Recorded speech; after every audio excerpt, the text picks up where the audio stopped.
Today we will be getting a rare glimpse into history as we journey back in time speaking with Frank Macy, a son of an immigrant.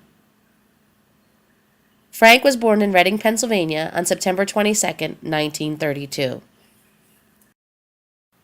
Frank was a natural-born U.S. citizen. His father, Imric Macy, came from Slovakia, which was formerly known as Austria-Hungary. Well, my dad was born in Slovakia in 1902. When my dad came, he was 19 years old, so that would be 1922.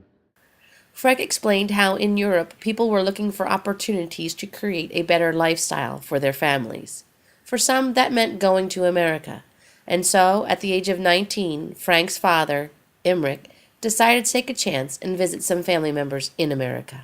He came to visit because at the time there was some unrest in Europe. I think they were still at war yet, and he was given a special permission to visit. He was supposed to go back, and when he would go back, he would have to be enrolled in an army there. But I guess he didn't want to do that. Frank's father left Hamburg, Germany on a cargo ship for a 3-week journey to the port of Philadelphia. Imric had a suitcase, several loaves of rye bread, and a slab of smoked bacon to sustain himself on his journey. Once the ship docked in Philadelphia, Imric relied on the kindness of strangers to point him in the right direction, his final destination, his sister Pauline's house in Reading, Pennsylvania. Someone must have given him a fare ticket to go by train to Reading to arrive at the Franklin Street station. Mary was the eldest daughter who had immigrated to America several years earlier. Now she was married to a U.S. citizen, living in Reading, Pennsylvania with her husband, her younger sister, her newborn, and waiting the arrival of her young brother, Imric.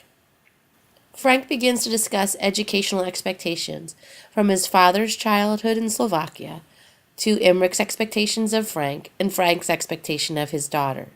3 generations with various educational opportunities, experiences, and outcomes. Probably fourth or fifth grade, but normally their school season only lasted for about 6 months because other than that they had to work. From the age of 12, he would spend the 6 months that he wasn't in school up in the mountains with the shepherds, tending the flock of sheep that the shepherds would collect from all the different farms in that area. This was in Prešov, which is the eastern part of Slovakia, presently Slovakia. A very poor region it was there. It was all farming. There was no industry at all there. It was all farms.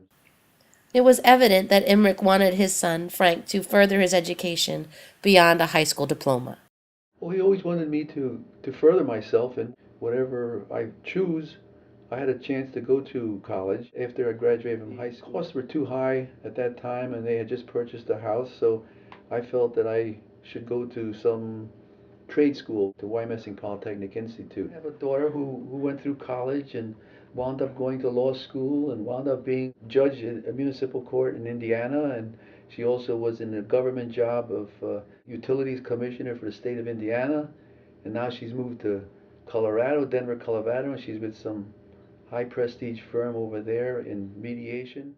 Because of a financial obligation he felt towards his mom and dad and the purchase of their first home, Frank gave up an opportunity to attend St. Joseph University. 1946, which was I was very instrumental in helping him out because I had a job and my dad would give me money so that I would save it for to pay for the mortgage. The following are final thoughts and influences Frank recalled about his father.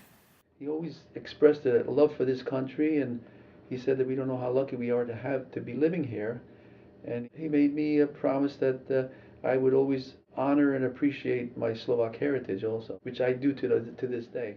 It is evident as we listen to Frank speak that Imric has passed on the same love for his country and Slovak heritage to his son.